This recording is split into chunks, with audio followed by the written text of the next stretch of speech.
KSU നമുക്ക് എല്ലാവർക്കും എക്കാലത്തും പ്രിയപ്പെട്ട സംഘടനയാണ്. ഞങ്ങളെല്ലാം വളർന്നത് KSUയിലൂടെയാണല്ലോ. അപ്പോൾ അതുകൊണ്ട് മുഖ്യമന്ത്രി അത്തരത്തിൽ എന്തെങ്കിലും അപമാനിക്കുന്ന തരത്തിൽ പെരുമാറുമെന്ന് ഞാൻ കരുതുന്നില്ല. KSU ഞങ്ങളുടെ എല്ലാം പ്രിയപ്പെട്ട സംഘടനയാണ്.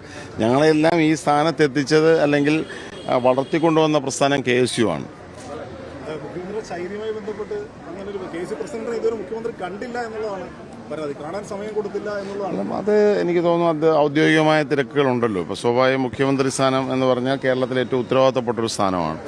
അപ്പോൾ അതുകൊണ്ട് തന്നെ അദ്ദേഹത്തിൻ്റെ ഔദ്യോഗികമായ തിരക്കുകൾ കഴിഞ്ഞ ശേഷം സമയം കൊടുക്കും എന്നാണ് ഞാൻ കരുതുന്നത്. അല്ല, അങ്ങനെ ഒരു പ്രശ്നമില്ലല്ലോ. ഓരോ വ്യക്തിക്കും ഓരോ ശൈലിയാണല്ലോ. KSU ഇപ്പോഴത്തെ MLA ഉൾപ്പെടെ ഈ ആലപ്പുഴ ടൗണിലിട്ട് പോലീസ് തല്ലിച്ച് വെച്ച് കഴിഞ്ഞ സർക്കാരിൻ്റെ കാലത്തൊരു സംഭവം ഉണ്ടായിരുന്നു. അപ്പോൾ അതിൽ റിപ്പോർട്ട് കൊടുത്തിട്ടും MR കുമാർ എന്ന് പറയുന്ന ഉദ്യോഗസ്ഥനെതിരായിട്ട് നടപടി വൈകിപ്പിക്കുന്നത് അത് അദ്ദേഹത്തിന് DGP പദവി കിട്ടാനാണെന്നുള്ള വിമർശനം വരുന്നുണ്ട്. അതിൽ കോൺഗ്രസ്സുകാർക്ക് തന്നെ വലിയ പരാതിയുണ്ട് ആ നടപടി വൈകുന്നതിലെന്ന് പറയുന്നു. ആലപ്പുഴയിലെ KSU പ്രവർത്തകരെ, KSU നേതാക്കന്മാരെ മർദ്ദിച്ചത് ഒരിക്കലും ന്യായീകരിക്കാൻ കഴിയാവുന്ന ഒരു നടപടിയായിരുന്നില്ല.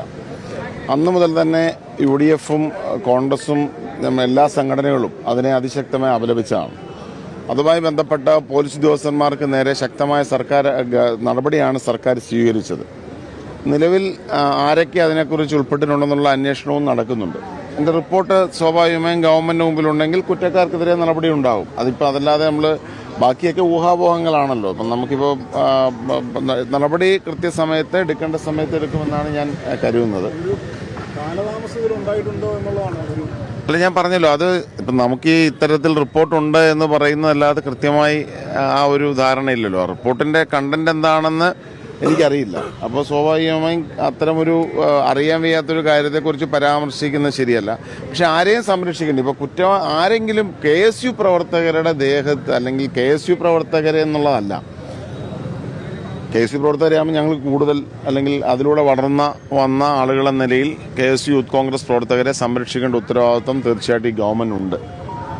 അതോടൊപ്പം തന്നെ ഏതൊരു വ്യക്തിയെയും, അത്തരത്തിൽ പ്രതിഷേധിക്കുന്ന ഏതൊരു വ്യക്തിയെയും ഇത്തരത്തിൽ മർദ്ദിക്കാനുള്ള അവകാശം ഒരു ഫോഴ്സിനുമില്ല.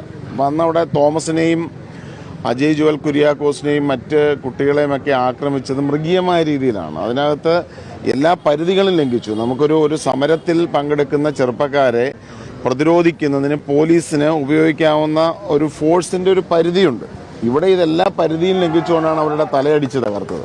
അപ്പോൾ അത്തരത്തിൽ പ്രവർത്തിച്ചവരെ ഒരാളെയും നിയമത്തിൻ്റെ കരങ്ങളിൽ നിന്നും ഒരാൾ നിയമത്തിൻ്റെ കരയിൽ നിന്ന് രക്ഷപ്പെടരുതെന്നുള്ളതാണ് ഞങ്ങളുടെ എല്ലാം നിലപാട്.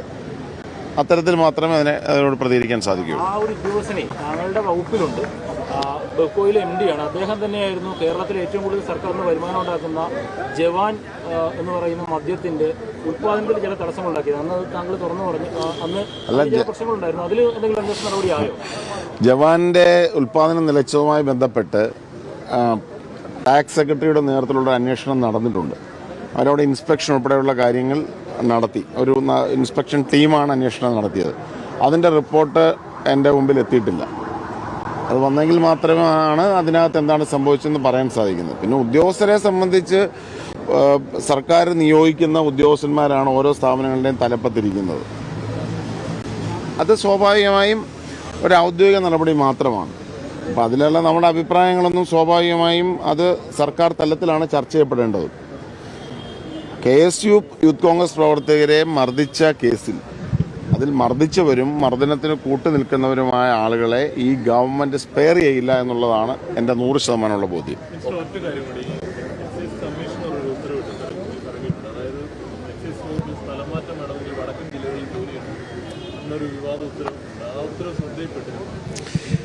അങ്ങനെയല്ല, സ്ഥലമാറ്റത്തിൻ്റെ ഒരു മാനദണ്ഡമാണ് എക്സൈസ്. അത് ഉദ്യോഗസ്ഥലത്തിൽ നടക്കുന്നൊരു കാര്യമാണ്. അത് സ്ഥലം മാറ്റത്തിന് മാനദണ്ഡം വേണം എന്ന് പറഞ്ഞതിൻ്റെ അർത്ഥം എന്ന് പറഞ്ഞു കഴിഞ്ഞാൽ ഒരു വകുപ്പാകുമ്പോൾ എല്ലാ സ്ഥലങ്ങളിലും ജോലി ചെയ്യാവുന്നൊരു കാര്യമുണ്ടല്ലോ.